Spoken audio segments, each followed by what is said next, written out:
The approach for tracking bass for us is a very good DI. I'm actually using a hand-built compressor from the bass head or pedal, compression pedal that I built myself that emulates it's the same pedal as the orange drop compressor. We like to start with a nice instrument with new strings. You gotta make sure you tune between every take. You don't have to do retakes. And then we go directly into our warm audio tone beast, which we have set up for a DI. It's nice and clean. I like to feed the bass player a DI because it forces them to play without the dynamics of a speaker that exists with the compression that might come from that or whatever they might put in that rig. It makes them really focus on being clean and tight and solid, and that way they can only get better from there. Then we have the bass rig mic'd up, which is a 410 cabinet, and we put an RE20 on it. That's going into a Golden Age Project 73, which with a few mods on it, transformer changeouts. And we have it pointed into a super chunk bass trap, and we have a gobo type thing on the side there for early reflections. My MO is probably going to be to reamp the bass after he's done performing his parts. That way I can tweak the tone as many different ways from Tuesday as I want without eating up his time. And that's an important thing. And yeah, that's it. Instead of coming right into with the boom, ba-da-da, go the dun-dun-dun-dun-dun-dun. Give me 2 counts of a solid 8th note. Supposed to do, I hope you know I like you there. Fuck! What the fuck am I supposed to do? What am I supposed It's all in the song, man. It's the song lyrics, man. What the fuck am I supposed to do? I hope you know I like you there. We didn't give a shit.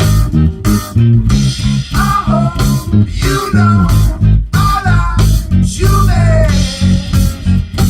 We didn't give a shit. Supposed to do. All right, now what do I do to record it?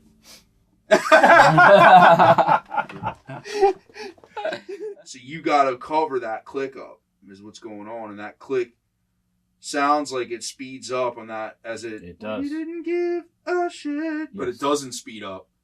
Okay. It doesn't. It's okay. Because it's the click. Okay. He's Jesus. The click is God. I gotta do the Sylvester Stallone thing. Turn the hat around. Is it backwards? When you turned it backwards, that was the thing? That's the thing. Supposed to do. I hope you know I like you there. We didn't give a shit. That's it, twice. Do that twice and you're done. Supposed to do. And then I get some biscuits, master. No. Can I get some porridge? But I've tracked all night. No. Sir, it's 11:30. I got here at 7 in the morning. Supposed to do. I hope you know I like you there. We didn't give a shit. I hope you know I like you there. You try to change things. Yeah! You started feeling the music, Jay. What's wrong with you? I know, man. You play like my MIDI sampler. You go home. Shut up. Silence. Silence. In session. Supposed to do. I hope you know I like you there. We didn't give a shit. I hope. It sounds like you're dancing. You don't like dancing? Yeah, that I like dancing. dancing. That sounds like dancing. Maybe I shouldn't Hop so much? hop so much right coming out of the gate. Is what I'm thinking. All I'm saying is just make sure you're the 8th note. You're the 8th note. Be the 8th note. Supposed to do. I hope you know I like you there. We didn't give a shit. I hope you know I like you there. We didn't give a shit. Yeah. That fills the hole, right? That fills the hole. That's the missing 8th note. Now let's hear it coming out of the song though, because now we're just sitting here listening to one loop, and we don't know how fucking far from reality we are. So let's listen to it coming out of this. How to let this go? Whoa, what am I supposed to do? I hope you know I like you best. We didn't give a shit. I hope you know I like you best. We didn't give a shit.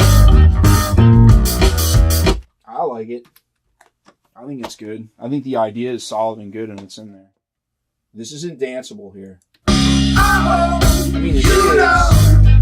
It's more like head bobby. It's like rock and roll guy head bobby. Whereas this is more like. There's no absence of the backbeat. There's no absence of the backbeat in that. What you're doing is you're replacing the fact that the drums are not giving us the eighth note. Well, then we're going to need a tambourine.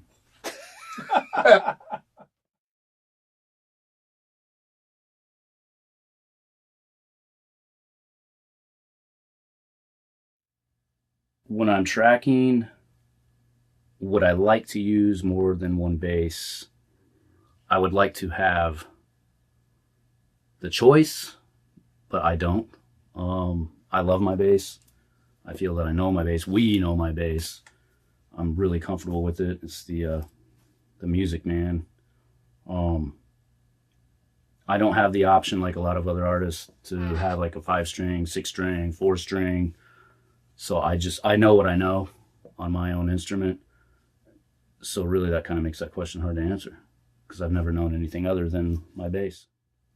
Like if you're talking about recording, on that aspect, I kind of leave that to Ryan to guide me to the tones that I need to record so I'm not infringing on everybody else's tones per se. We kind of have a little slot for me, but that helps me when I'm live because why wouldn't you want to take your recorded sound and amplify that live and still leave those pockets for the other musicians?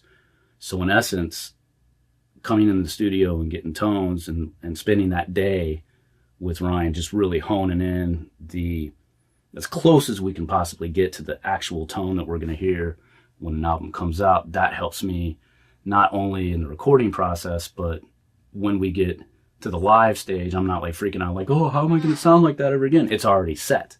It's already locked in. So I'm locked and loaded. People that appreciate my tone, really, I'm not turning the bass up to 10 and I'm not turning the treble up or down to like 2 just because it's bass. I'm getting a narrow array of all frequencies, and that helps. The kick goes in the bass spot, the treble goes in the overheads and the drums. Ryan's got the mids on lockdown. Tim fits in there in his cozy spot. Horns are on their cozy little area, and it just makes it's groove. It's just groove with the whole band, and I just like pushing it. I just push it. My primary goal writing a bass part, tons of people would argue that on our older records, everybody's like, oh man, love that bass, but I'm like, and I'm all over the place.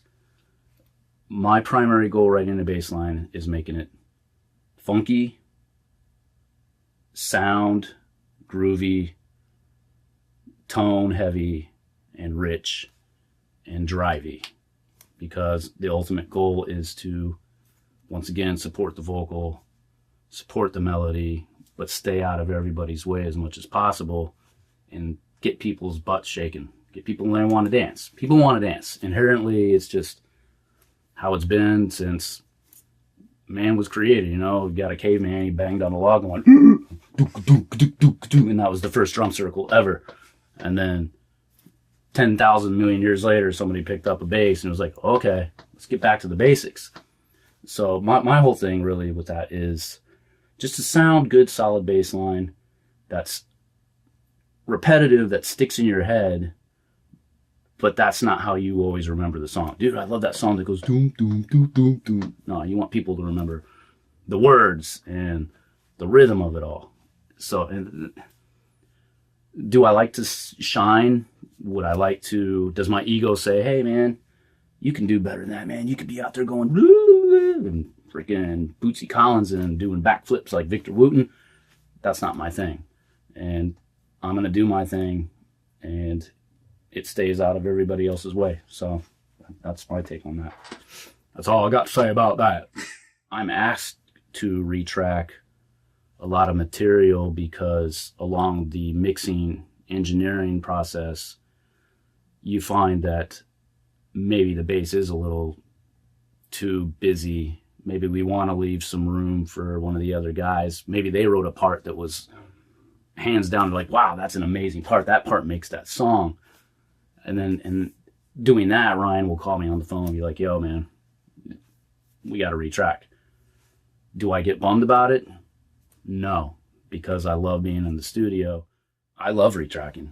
I think it makes you a better musician. I remember the first time I came into the studio, man, I was all nerves. I was like, oh my God, I couldn't, I had my hat down. I'm like, is that right? And Ryan's like, do it again. Click, do it again. I'm like, fuck, do it again. Shit, do it again. Fuck. The more you're in here, the more you're in this element, the more comfortable you are with your instrument, with your sound, and you get to know the other members of the band and what they're going to produce. Do I regret not being formally trained? I mean, not regret, because I don't, no regrets. But can I come into any environment with my bass and be like, all right, dudes, let's jam? Like, can I go into a music school and be like, all right, let's do this thing? I don't have the training. I don't know. I know the very, very minimal of music theory as it says. I know A, B, C, D, E, G. I know how to tune my bass, and I know where some of the notes are. So I kind of wish that I did, but I learned by using these. I learned by putting on, I mean, everybody knows I'm a huge Motown fan. Those simple bass lines, that groove, that pocket, those move me and took me to where I am today. And Ryan and me learned together. I mean, we came up together, and he never really had music theory. Every time I come over to his house, he's got his guitar in his hand, and he's got some books out, trying to figure out the tablature and things, but he processed it and taught it to me as far as what I know. I kind of hum in my head. I kind of ask, hey, what does the song want? If I were listening to this on a record player on the radio, what would the bass do? And a lot of times it doesn't really match what anybody else would do. It's kind of my thing, and then I'll throw it back at Ryan, and Ryan will be like, okay, well, yeah, we can work with that, but why don't you're just a little bit like what's he say on Not Quite My Time, or Not Quite My Note, and we'll push it to that half step, and then all of a sudden we have, wow, that's unique, that's crazy. Me live and me in the studio are like totally different animals. I mean, if you bring somebody that had seen a live show into our environment when we're tracking and recording, they'd be like, how come you're not dancing around, Jay? Where's Jay Hooks? Where's the beers? Live, I got energy, man. I got energy. I want to be all over that stage. I want to run circles around it. I mean, that's my stage. That's where I love to be, to perform what I've recorded.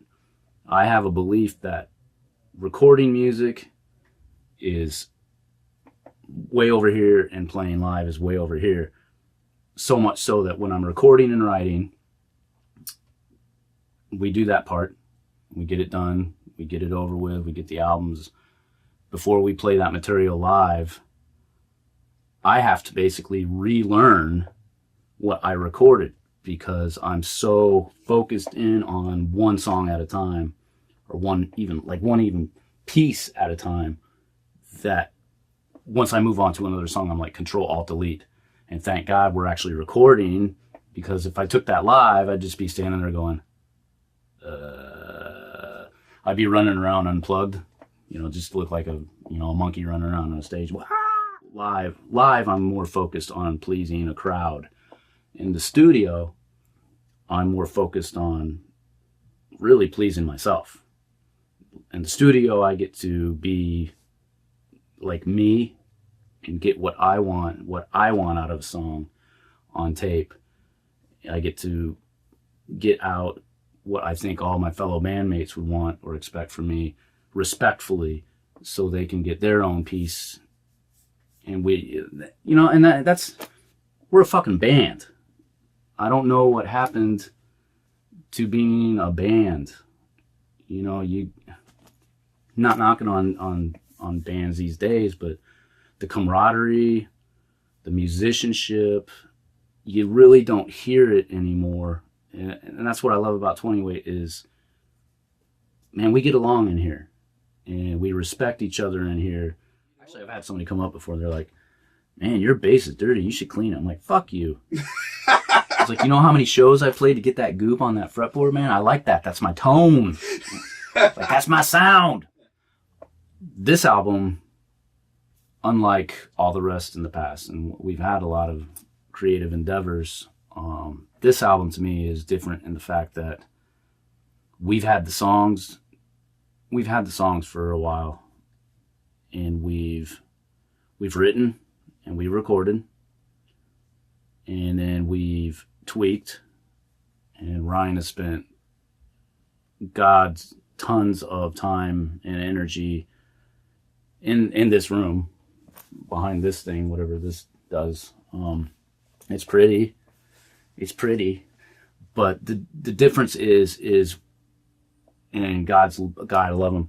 He spent a lot of time in here getting it to sound right, so we could all come in here, listen to it, and bash the hell out of it, and go, yeah, that could be what's missing there. What's missing there? And we had this beautiful sounding, rich piece of work that we probably could have just put out, and it didn't really make us feel right. What was missing from it is older 20 Weight. It changes a lot. It's, we got our buddy JP down in the Keys. He always says, what's 20 Weight music? What does it do for you? He's like, it's a, and then and we never really allowed the fans to get to really know our songs intimately. We're kind of forcing them into a mood. This project, we're actually making for our fans, for ourselves. We want people to learn the song like 1 minute into it. We want people to go, oh, I like this groove. Let's see if it changes. Well, the groove doesn't change, but the instrumentation does. And then the chorus comes and it's still popping and people are dancing and they're really grooving. They're like getting down. Song ends and they're like, wow, that was a good song. What's the next song going to be? And we just want to maintain that vibe and that groove. If it doesn't match what our older stuff is, sorry. There's a little band called the Beatles that, you give me one album that they made that sounded like another one, I'll freaking give you $3,000. Don't take me on that. I just think that the difference is it's allowing us to collectively come together to see the potential of a song and how we can make it more likable and danceable for the listener. And of course, to make it sound fucking awesome. And that's the difference to me. And it's been fun. It's been frustrating, grueling at times. You get the phone call. I don't know how I feel about this one. We've lost a couple of good members of our song repertoire to groove, and that's always the hardest loss to take. We lost that song to groove. Sorry. Such a sad thing. They didn't even leave a note. What a selfish act. But I'm having fun, and any minute that I get to spend in here and spin on that stage, that's one more blessed moment that I have, and that's why it's awesome to be part of 20 Weight. Word. You got what you wanted? Yeah. We'll go have a beer. She's got nothing left. just smile about